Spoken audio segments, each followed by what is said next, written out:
So we're talking not only about this idea of Urbangea, so this conglomeration of cities, but also its impact on consumers and the way that brands need to talk to them and work with them and be created. Particularly, I think, talking about the velocity of growth in middle classes, perhaps in countries that we haven't been thinking about so far as business owners or marketers. So first of all, let's do some introductions and then we'll dive in with some questions. So I'm very pleased to welcome Cindy Gallop, who I've never actually had the pleasure of meeting before, but heard lots about. A former Advertising Woman of the Year, set up BBH in New York after working with them for many years, and has spoken at TED twice, most recently with her business If We Ran the World. So welcome to Cindy. John Gersma is a New York Times best-selling author, a leadership consultant and social strategist. He's currently a fellow with the Athena Centre for Leadership and CEO of BAV, part of WPP. Welcome. And Justin Sturrock, who's here to keep us all up to date with all the latest data from PwC, leads the PwC People and Organisation practice in the US, focusing on Fortune 500 companies in tech, communication and entertainment. Welcome, Justin. Thank you. My name's Niall McKinney, and I'm the CEO of the Knowledge Engineers, and I'm going to be keeping these guys in order for the next 45 minutes or so. So we've been given some background data. There's tons and tons of information representing some sort of major shifts, both in who the target consumers of big companies could be, how they consume media, and what they expect from brands as well. So when we think about these big seismic shifts of middle class growth in countries like Egypt, India, Pakistan, how familiar do you think big companies and marketers are with some of the trends that are being produced by this growth in middle class? John, let's start with you. You know, I think even personally for me, it's an experience of being an outsider and not really understanding the phenomenal growth that's happening in these markets. I was in Lagos last week for the first time. Cindy, you and I both love champagne, but the highest per capita consumption of champagne is in Lagos. And, you know, fascinating, incredible, fast-moving country with all kinds of exciting innovation happening and a big thirst for entertainment and for culture. Taking their culture and looking at sort of Western values. And I was blown away by the restaurant scene and everything that's happening down there. And so just as a planner and strategist, I had not really thought carefully about that. So I think it, you know, just qualitatively, it just speaks, I think, to the massive opportunity in these cities. And you know, John makes an interesting point there because and actually, I was just a few weeks ago in Sao Paulo, thinking very much the same thing. You know, that's another huge, sprawling, you know, urban centre that is actually reconfiguring itself in all sorts of ways, particularly given some very interesting dynamics, obviously in Brazil, on the economic and political front. But what really struck me, what struck me as you were speaking just now, was to answer your question, Niall, specifically. I don't think brand marketers are literally experiencing this IRL for themselves in the way that they should, because it's a bit like both the actual real physical urban landscape we're talking about. It's similar to a point I make in the virtual world with social media, because what I say to brand marketers is that unless you use social media in the way that your consumers are, you do not get why it's so addictive, why it's an integral part of people's daily lives. It's not enough as the CEO of, you know, a brand or an agency to start that Twitter profile, tweet once, never touch it again. Exactly. Maybe eventually say to your PR people, stick out a few for me, it can. And equally, I think you have to go to these markets, you have to go to these urban centres, and you have to really see it for yourself, because it's all about communication through demonstration. And unless you see that, you have no idea how the hell you're going to handle it when it comes to actually marketing your brands and products. Yeah, absolutely. Justin? Well, look, I'm not going to try and claim to be a brand expert, but I think when we look at these, you know, the growth cities, I think the thing that the place that I come from is the social impact, the environmental impact. And if you you said I'd keep you honest about PwC reports. So I think if you go back to the Cities of Opportunity reports that we produce every couple of years, we're still very much focused on, you know, the top 10 cities in the world are still the traditional cities. So they're still dominated by, you know, the New York, the Tokyo, the Beijing. So I think, you know, I'm particularly interested in the human capital side of what's happening from a social and economic and from a, you know, an environmental point of view in these these cities. I think brand is really interesting. I'm interested in employer brand, and then how do you actually drive growth of employment from an employer brand? Yeah, and do you think, building on that idea of the expectations of employees, so we've got, I think it's a 2 billion new middle class in the last 20 years, and a billion more to come in the next 10 years. So how does that change how these people in kind of mega cities expect to be treated, and the types of jobs that they're going to do, the culture that they want to be part of? Look, I think nobody actually has the answer for that. That's a really complex question, and I think for us, the view is that the workforce has never been more disparate than it is now. And if you look at the traditional cities, and if you look at the cities in the growth regions, they are having slightly different demographic shifts, but they're still very disparate workforces. Yeah. And so I think, none of us have a crystal ball. I think PwC has been very clever in not trying to predict the future. We're not predicting widespread middle class workforces being replaced by robotics and automation. I think in our latest research we're saying there's actually a shift back to the middle, back to more traditional jobs, and as these cities grow, they require a workforce that is actually still based around a lot of the traditional employment values. Yeah. And one of the things that I think really comes up in this velocity of the growth of the middle class is changing gender roles. Absolutely. I was just about to interject with that. Surprise! Because this is something I talk about a lot. In fact, I was speaking about in my Cannes masterclass today on how to change the world through advertising. And it's an opportunity, by the way, for brands as well, because the point I was making was that in advertising we default to stereotypes very easily. Exactly. And there's a practical reason why, because stereotypes are very useful communications shorthand. And so you will see in advertising the stereotype that is of a couple, the man is the strong breadwinner and the woman is the nurturing, caring homemaker.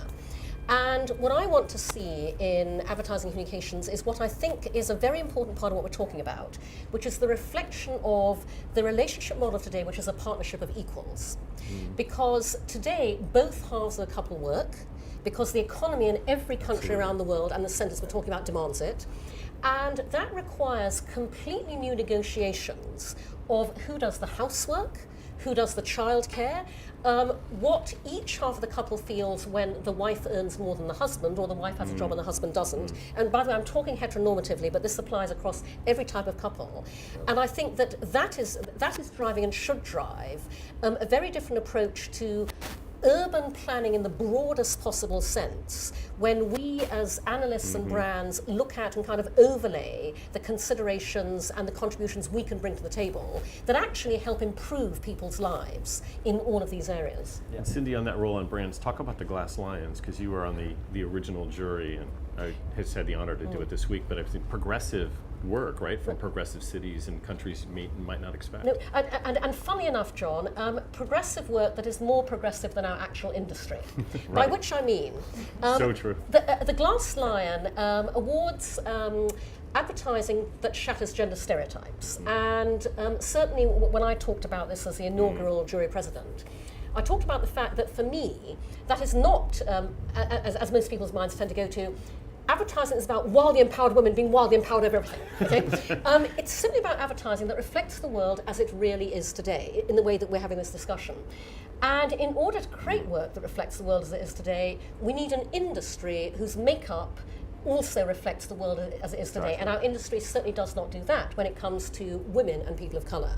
And so I actually think, it's a great point for you to bring up, because in order to address all of the things that we're talking about today, we need our own industry to examine itself and go, how good is my understanding of what all this really means? And incidentally, if you back out of Urbangea into traditional urban planning has been entirely dominated by the male lens and the male perspective. And a number of people have subsequently pointed out that a female lens brought to urban planning would actually factor in very different considerations about the paths you take to places and where you are able to feel safe and where you aren't, and what you do in a child rearing context. And so I think there is the opportunity going forwards to make sure that we have a gender equal approach to all of this. So how can organisations, whether they're governments or whether they're cities or whether they're companies, how do they get more of that understanding? I think gets back to Cindy's earlier point about getting out and living your values and understanding the culture around you. I wrote a book 2 years ago called The Athena Doctrine that looked at the rise of feminine values and leadership, and we went all around the world and we talked to a lot of really interesting people that we thought were sort of possessing feminine thinking and approaches. And one of the women that I interviewed was an architect, an engineer in Lima, or in Medellin rather, and she basically created the Medellin metro cable, the metro car, and the whole concept around it was the empathy for understanding what would happen if you could connect the favelas to the working cities in the central Medellin. And it's been enormously successful. And she kind of talked about the fact that previous people had sort of looked at this problem and not really looked at it through the lens of empathy and understanding. So I think part of this urban planning is to think like planners and brand people, but to think with a feminine lens as you approach many of these problems. But also, quite frankly, even taking a step back from that, John, to wake up and smell the bloody coffee. Okay, and sorry, I'm making that point because we're here at Cannes, and in the Cannes delegate bag that we were all given when we registered is a book by James Herman called The Case for Creativity. And I received this book and I thought, oh, that looks interesting, and I opened it. And the inside flap says, this is a terrific book on the state of creativity. It's interviewed all these people, and there is not a single woman amongst any of them. Okay, appalling fact number one, because what the Case for Creativity therefore says in the Cannes context is that creativity is the sole province of men. Yeah. Here's appalling fact number two. I clearly tweeted the hell out of this. And James Herman, to give him credit, responded, and he responded in the right way. He said, oh my God, I'm so sorry, you're absolutely right, I should have interviewed women. Here's the appalling bit. I didn't even think of that until I saw your tweet.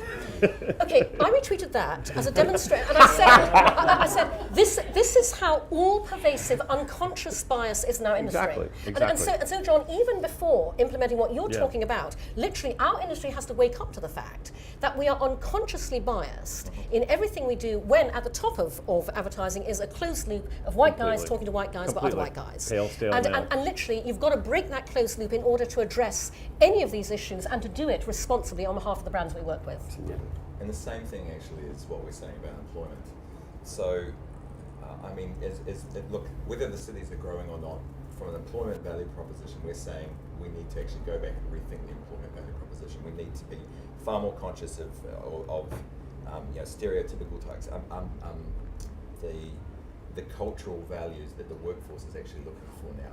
So, the PwC point of view is that we should be really looking at employers that are creating the culture, the value, and the diversity to actually attract and retain people. That is global. That's got nothing to do with whether you're in London or whether you're in South America or whether you're in an emerging city in Asia. And so, from our point of view, this diversity, environment, employers are looking for social responsibility. The social values. Yeah. It comes back. It's all tied together. So I think that leads us into a really interesting area of, when we think about those trends of middle class velocity in terms of growth of big cities in unexpected places, changing roles in gender, a desire for localism, for local brands, both in terms of media consumption and in terms of the brands themselves.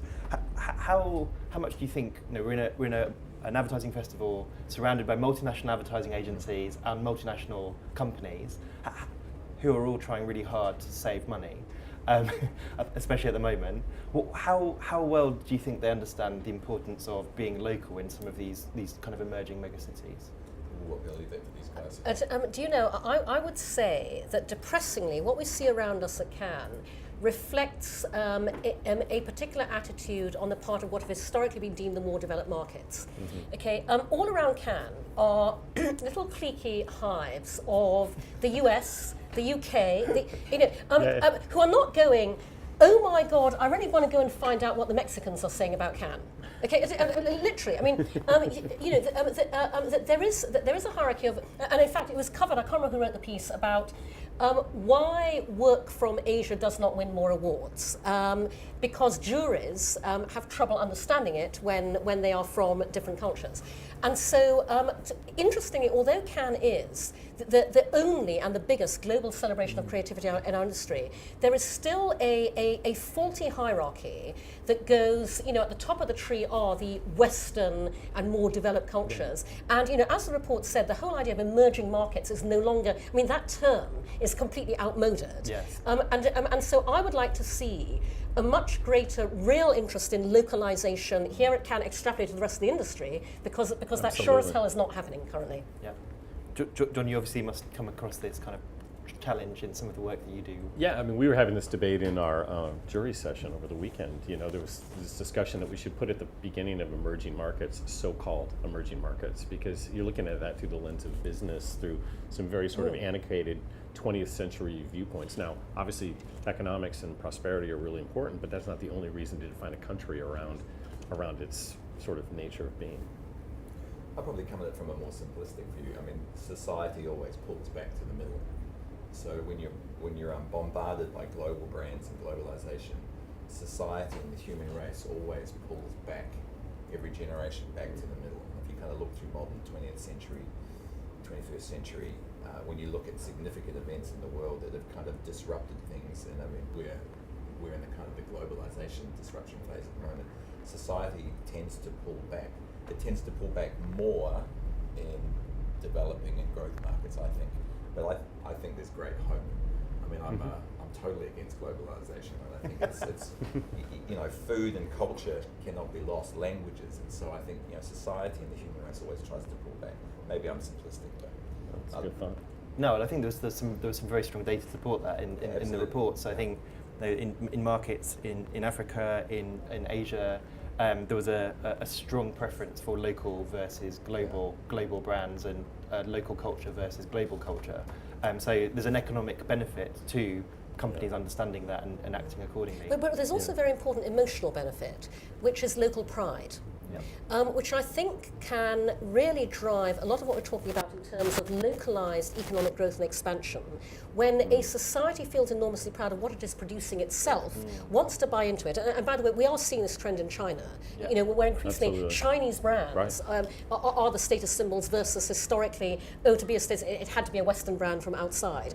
And I think that's going to be a very key, it shouldn't be understated, the emotional benefit that can bring then drives real business and economic benefit as well within a society that wants to celebrate what it is itself locally. I don't think we've seen that really developing. I think we've only just seen the beginning of it. I think that's really exciting. Yeah. So what would your advice be to a CMO or a CEO of a company who's looking at whether it's marketing costs or whether it's trying to create simplicity in the way that they structure their organisation? How can they approach this kind of local pride and local benefit without creating lots of complexity in their business or the way they strategize? What would be really interesting for a global brand, would be especially one that did not have an office currently representing it in any of the key urban centres that we're talking about, would be to absolutely take that opportunity to road test a very different approach to doing business. I would pick one of those urban centres, and I would start, with a small office even, and you don't need to have a fully developed market for, maybe you already have a local distributor and you can kind of, piggyback off the back of that. But I would seize the opportunity to, as I say, be on the ground, live this developing new reality, rethink your business in a truly localized manner in terms of how you operate, the people you bring in, and actually use that as a learning ground and a test market that you could actually take things back out of to the rest of the organization to do business in a new world order way. Yeah, it's interesting. Nike's doing that in Brooklyn. They're going into their stores and they're only hiring people that are inside the Brooklyn zip code to really keep, Nike true and authentic to Brooklyn, because otherwise they look like sort of a big major brand. It's just a tactic, but it's an interesting one, right? Of course, Brooklyn's quite far away from being Lagos, but but local Brooklyn, baby. There's a lot of people with beards in that local Nike store, and there's a special room at the back where they keep their skateboards and scooters. Exactly. But what about from kind of a human capital perspective? How could a company approach this desire to have some local variation, local pride, acknowledge local trends, without creating a really complicated organisation. So I think it goes back to my opening comment about the workforce has never been more disparate. So that also includes the cultural values of where you're operating. And so I think, from a leadership point of view, the leaders that understand those local cultural values, the values that actually strive to make them successful, how do you tie human capital to enterprise value? Those leaders that can actually get that right without ignoring the local are actually the ones who are differentiating themselves. Yeah. See, and I think that takes us to another thing, that HR just has to get blown up, right? I think Totally. HR is basically the representation of management, a false one, back into employees. I'm not sounding like a socialist. I'm actually saying there's a big opportunity here, which is that HR should be in the C-suite, right? Because it's going to be about culture. Culture and organizations that have people are going to be the organizations that are going to win in the future, whether it's in a local market or around the world. And so what I'm personally excited is to see what happens with human resources reinventing itself to be a really core strategy function in an organization. Yeah. You see it in great companies, they got great people. Yeah. As a former human resources manager, I completely agree. blow it up. I mean, we're saying there is a new employment value proposition, and it's about meeting people halfway.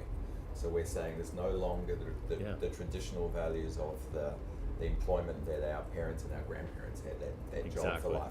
Yet the gig economy, the freelance economy is not for everyone either. Yeah. It's clearly not working for everyone, and it's clearly not working for some of the brands that espouse that it is. And so it's coming back to the middle, and it's saying, from an employment value proposition, you've got to find that middle ground to meet employers and employers halfway. Now, if that means that you're creating brands and marketplaces and growing markets, you've got to do that in a local sense. And I think the challenge that we've seen is that too many of the large, the top 500, the various 100 countries in whatever market you're in, are looking very much global and pushing global measures. And I think a lot of the local sense has been lost. Yeah. Well, let's come back to that point about culture, because I think it's a really interesting one. Ultimately, can drive the whole company and the communication of that company's values to the consumer as well. So, if you think about some of the Fortune 500 companies that you all work with, how well attuned is their culture in order to be able to cope with these trends right now? How would you rate them? Are there any companies you're working with that do have the right culture to cope with some of these trends? Let me go first as a consultant. So with 20 years experience, I see individuals that understand that, and I see individuals, whether they're in the C-suite or just below that, I see individuals who understand that. I seldom see, in fact I can't recall where I've seen an entire organisation really rally around that societal relevance, that cultural values, and drive that through their organisation successfully to drive an enterprise value. Lots of individuals, not the collective, would be my view. I have to say, I think the concept of culture is a very dangerous one, because the two little words culture fit are responsible for the massive, appalling amount of white male homogeneity throughout our industry and throughout an awful lot of other industries. And so in a way, I would echo John's point, and I would say we have to blow up the concept of culture. Yeah. Because actually, again, and I think that this is a truism in everything we're talking about, flip the model from transmit to receive the other way round, from the local urban environment, from whatever that market is, back up into the company. Embrace the opportunity to completely rethink how you operate culturally when you go, we're going to live on the ground locally in a very different way to the way that we've historically manifested up in the sort of ether with HQ in London or New York. Yep. And let's welcome that opportunity to completely reinvent Exactly. the way that we do business and the way that we operate culturally, because we are bringing in the fresh infusions of what is happening in the world today that will enormously benefit our business when we adapt to that going Exactly. forwards. Is anyone doing that? Not that I've observed at all. No. So clearly, guys, now's your chance. Listen to all of us. And by the way, we're all available to work with you. Our consultancy services, just sign us up. We're here. Imagine what we're worth collectively. Absolutely. But I mean, I think that's a really interesting point. So from the 90s, I've been hearing organisations say, think globally, act locally. I'm not sure I've seen that. There's lots of examples where an organisation can say, look, this is what we've done, but it's pretty thin. Yeah. Yeah. Jim? No, I just think that tactics are strategies today, and the first step is to do some tactics. I mean, you see a lot of really innovative big companies doing collaboration, co-locating employees, trying new things to see what works. I mean, the GE Local Motors sort of collaboration is really interesting to kind of create new appliances out of innovation from a really big company and a really small kind of cheeky startup. You know, I just think it's part about this. You talked about, Cindy, about these networks and like how do you find ways to open up your competitive nature to create these ecosystems and just bring friends, bring some fans into your organization to kind of help challenge it and shake it up. Actually, that's a very good point, John, because so I talk a lot about the fact that in every industry today we see the business syndrome that I call collaborative competition. Yeah. So collaborative competition is when everybody in a sector competes with everyone else in the sector by doing exactly the same thing everyone in the sector is doing. Exactly. Our industry is very bad at that, by the way.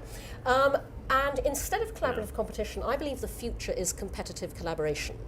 By which I mean, precisely to your point, when all of us in a sector come together and collaborate in a way that we do not see currently, to help all of us on the premise of a rising tide floats all boats. Exactly. That is what then allows each of us, off the top of that wave, to then be uniquely competitive, leveraging our individual skills and talents. Exactly. I think what we're talking about in urban centres today offers a really, really interesting opportunity for industries to come together and do that and navigate this new landscape together. And I think our industry has an opportunity to actively try and make that happen. And especially, by the way, somewhere like Cannes, where everybody's here. And you can have those collective conversations a lot more easily IRL on the ground than you can the rest of the year. Yeah. So one of the other kind of aspects of the local focus and local requirements is in consumption of media. So having time to actually pay for entertainment and get entertainment as well. What do you make of some of the trends as you travel around the world, some of the variations between how people are using and consuming media in China, where already people are spending more time consuming media digitally than they are watching TV, or in Lagos or in other places that you deal with? Are you seeing big variations in people's need from a local perspective in media consumption? To be frank, today everything is entertainment. Because the rise of social media in every country in the world means that our lives are entertainment in a way they never used to be, because they're much more easily accessible digitally than they ever were. And so in some sense, there is no longer this clear demarcation line there used to be 50 years ago between you go to work and then when you leave work, you go out and you do something leisure activity-wise and you are entertained by it. I mean, today, everybody's entertaining themselves at work, including, by the way, watching vast amounts of porn at work, as well as operating on social media. And there isn't that divide. And so I think it really requires a different understanding of what the meaning of entertainment is, and really playing to a whole different integration of it into every aspect of people's lives that never used to be the case. Absolutely. I mean, media entertainment today is like a petri dish. It used to be so organized and structured right around networks and appointment viewing, and now you've got Netflix. You actually have the top 5 messaging apps now are bigger in terms of total usage than social networks. So, the WhatsApp, and I've got a 13-year-old daughter, and it's Snapchat, and so Snapchat just released a horror film. Like, they released a full-length movie off that platform. So, exactly that point. Can I just sort of bookend that with a kind of a serious note, just to kind of bring everyone down? Darling, we're being serious here. That is against a growing, or I should say, a growing trend of productivity has been plummeting for the last 10 years. You're absolutely right. You're absolutely right. If you look at any of the major research houses, productivity is going down. So it's too simplistic to say with the rise of social media and the rise of media and entertainment, productivity is falling, but there is a correlation. And so from an employment point of view and from an employer and leadership point of view, what's happening in the world is actually really scary. So if I'm an employer, and it doesn't matter where I am in the world, if I'm trying to produce, I'm doing this against more competitive elements than I ever have. Yeah. But I'm doing that in an environment of plummeting productivity. That's really scary for an organisation. So if you think about the kind of the megacities, new middle class, doing different kinds of jobs, should companies kind of fight against it or embrace it? Have you seen any examples of companies who are You using can't fight WhatsApp against it. or using messaging, for example, to manage and to have conversations? What have you seen in the companies you work with? That is what something like Slack is. Yeah. You know, I mean, and there are a whole number of platforms that are basically bringing what you use as social media in your leisure time into the workplace. To be frank, what those companies are finding is that, unfortunately, that does not necessarily help, because in fact somebody wrote a piece on Slack recently saying that what that does perpetuate is an awful lot of colleagues talking back and forth, thinking you're doing something, but actually nothing actually productive comes out of it. Yeah. So Slack has the AI, the apps and everything. You're going to look at a potential, those types of technologies disrupting whole levels of middle management. You know, the Washington Post has a Slack app. I think his name is Murray or something. He basically goes around and checks on stories. And so, like the whole idea of journalists hating Murray, this app I think is, a little scary. Do you know? I would go right back to the basics. And by the way, I absolutely talk about my venture, Make Love Not Porn, social sex, building a whole new category on the internet in order to socialize sex, make it easier to talk about, in a way that will actually improve, people's ability to have happy sexual relationships and happy lives, particularly in the context of porn acting as default sex education. I bring that up in this conversation because one of the things I say is that when we achieve our social mission, and more people are owning their sexuality, having better sex lives, you will see productivity shoot up in offices worldwide. And I say that because I think it's about taking a completely different approach to what makes people productive. So we've been talking about entertainment and apps. It is about where people spend their time at work. Yep. But I want to go back to what we talked about earlier, which is what are the emotional drivers that make communities feel good about themselves? Happiness, esteem. And that make them go to work and want to be productive versus spend their time on other things to get a sense of fulfillment and self-esteem they're not getting from the way they're living and the work they're doing. Yeah. Exactly. So maybe to bring it back to the larger point, we talked about companies not necessarily recognising localness and managing that very well, but maybe what's been talked about more is the idea of having a much stronger purpose and kind of doing good. How well, and that was definitely something that came through from this emerging middle class as something they wanted to be associated with, wanted to see in the brands that they were buying, and also wanted to be a part of the companies they worked for. How well have companies done in the last 10 years as we've been talking about things like CSR in actually converting them into places that are doing good? Companies at the moment, my observation is, and again I talk about this a lot because I believe the future of business is absolutely doing good and making money simultaneously, but not in the old world order way that virtually all companies are doing it, which goes, we make money here, then we do go writing checks to causes to clear our conscience over here. Exactly. The New World Order way, and what people really want is we make money because we do good. We find a way to integrate social responsibility into the way we do business on a day-to-day basis, and therefore makes it a key driver of future growth and profitability. I want to see a model ultimately where it is so integral that the way it works is the more money we make, the more good we do, the more good we do, the more money we make.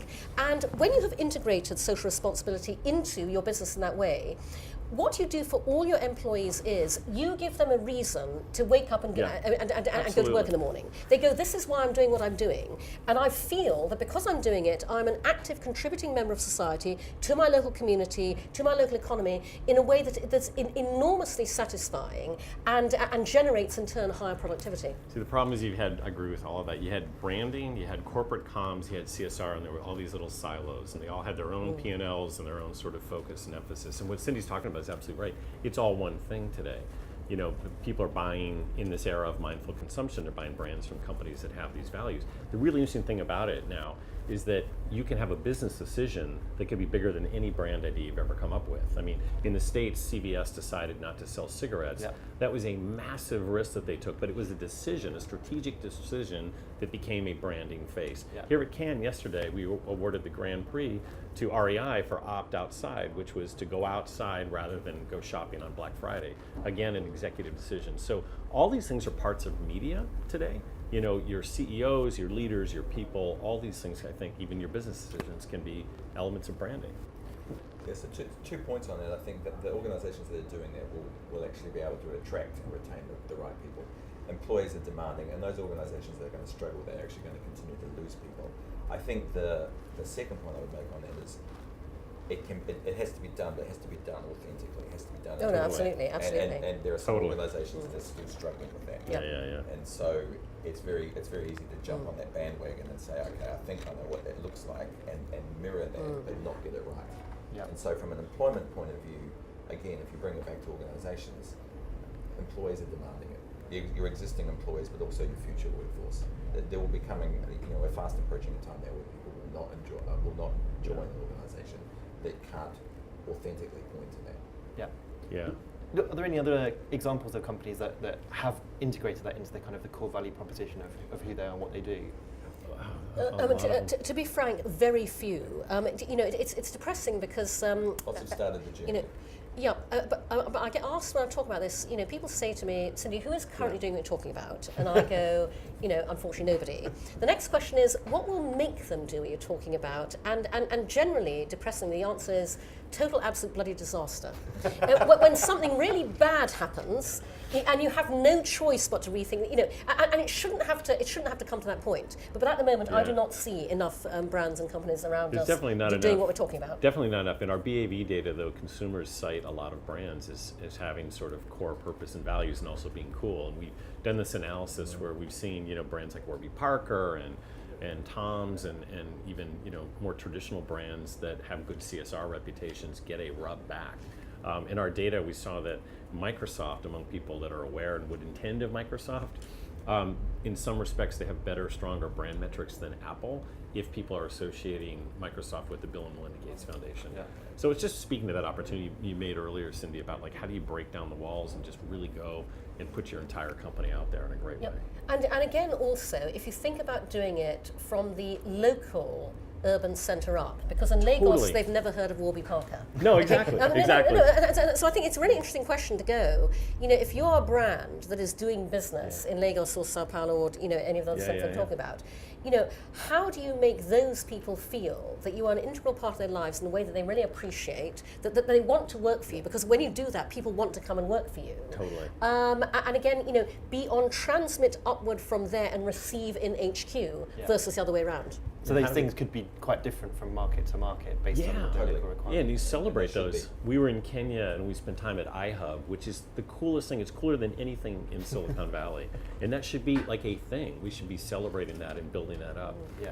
The other thing I think it's interesting about the markets right now, I have this kind of weird theory, I call it Urbanistan, but I think cities are more connected emotionally and even through a common culture than they may even be with their own country. Because it kind of allows you to sort of compartmentalize your beliefs and values and, in my case, not have to think about Donald Trump for about 15 minutes. But I mean that I feel like I have more in common with Cindy and understand a little bit more about an appreciation of London being in New York and other people do around the world. So it'd be really interesting to look at studies and understanding to see how people in urban areas relate to one another vis-a-vis their countries. Yeah, absolutely. So what are kind of other first steps that people could make to build? Because I think it's all coming back to culture in terms of business strategy decision, organisational structure in order to be able to learn from the rapid growing cities and local markets. What is any other advice that you could give? Literally, the simplest possible advice is advice we've already given, which is actively hire a diverse workforce, and actively hire a diverse workforce at the very highest levels of your organisation. Welcome it, go out and recruit across all of these centres and bring them into the decision-making parts of your organisation in order to redesign the way you do business going forwards. And then evangelise that. I mean, that's a very strong word, but evangelise that inside your organisation. So I think you can do that, but you really need to push that communication. So for me, a lot of this comes back to really strong leaders who are very confident in communicating what their brand is, what they stand for, the sincerity of it.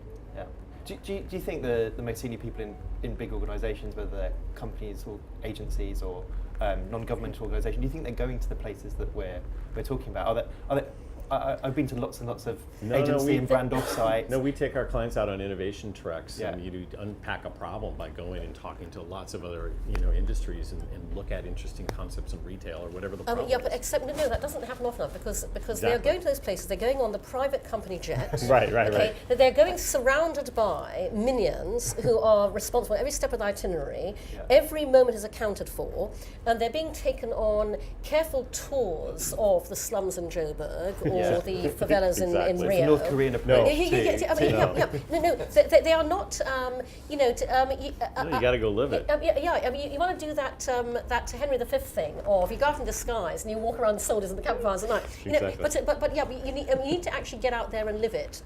Sort of incognito, and as yourself, just experiencing it. I also think in whatever form it becomes, you need a millennial board, and pretty soon it's going to be a Gen Z board. Like millennials are now becoming the leaders, right? I think the top end of millennials are 36 or 37 years old.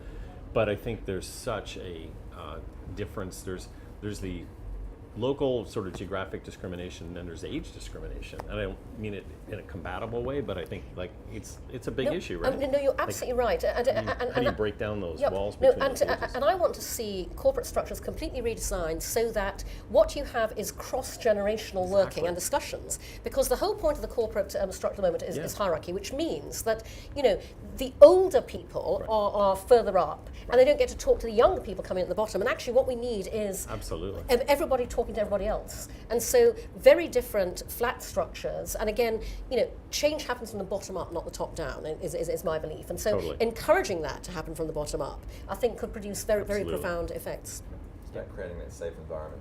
Yeah. So one of the things that we always push is that if you're going to change the way your organisation works, and so this just translates to society, cultures, etc. Innovation happens at the coalface, but you also have to make sure that there is that environment of trust. Yeah.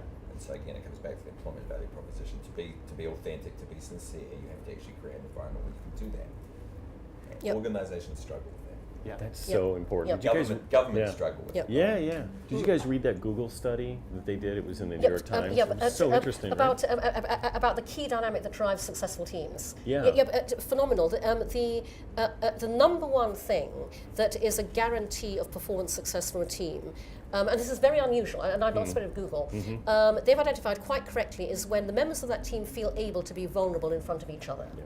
They need to be able to open up and be able to talk about things and not feel they will be judged. They will be looked down upon. It'll have ramifications for their career. It's absolutely correct, by the way. But very rare. But very rare, precisely. Precisely. But because unfortunately, we absolutely need, for everything we're talking about, to your point, a high trust working environment. And again, the entire corporate hierarchical structure is predicated on the concept of low trust. Because it's predicated on the idea that the person at the top does not trust people below them, doesn't trust people below, and it's one big cascade of low trust all the way down to the bottom like a champagne fountain. That is bad, and we need to completely rethink how that works. Yeah. So we're reaching the end of our time here. I think we were interrupted slightly. I think it sounded like Will Smith maybe walking past on the way to his helicopter. So apologies if you heard some crunching in the background. It wasn't for us, sadly. But maybe before we finish, we could sum up. So if you think about everything we've been talking about today, maybe one thing that you've heard or one thing that's really important, so just kind of 90 seconds on this idea of Urbangea and what it means to brands and companies in particular, I think. John, what one thing to sum everything up? No, I think I take it from Cindy, so I'll let you find something else to talk about. But just get out and really, truly, authentically live in these environments. I mean, you've got all these cities coming online in these urban environments in places that most big brands and companies don't really consider as potentially relevant, and they're going to be incredible markets of opportunity in the future. Consumerism drives something like 2/3 of GDP in most developed countries, and as these countries emerge, I mean, the focus on these urban areas are going to be massively important to their long-term businesses. Yes. I think what I find enormously interesting about all of this is that precisely because urban topography is in this state of flux and change, there's an opportunity for brands and companies to be a part of that change, to absolutely get in there, understand it at a local level, but then be able to contribute to it in extremely positive ways, and ways that could have a very big impact on the local economy and local community. And I'd love to see brands and companies really seize that opportunity. Justin. two quick things. I feel much more intelligent after this conversation. And secondly, I'd say, look, differentiation comes from embracing the diversity. And I think for me, it's that cultural, environmental, social relevance. If you can get that right, whether you're a brand, you're an organisation, whether you're a growing city, I think you are well on the path to getting most things right. Yep. Thank you very much. One thing for me is I spend a lot of time going to executive away days and agency away days, and people are still excited about, let's go and hold it in Silicon Valley, or let's go and hold it in Shanghai, because that's where the market's growing at the moment. So for me, one of the things I've definitely learned today is go and hold the next one in Lagos or Kenya or in Lahore. It might be operationally a lot more difficult, but you might also learn a lot more. So thank you very much to John, Cindy and Justin, and thank you to Ogilvy for having us. Thank you.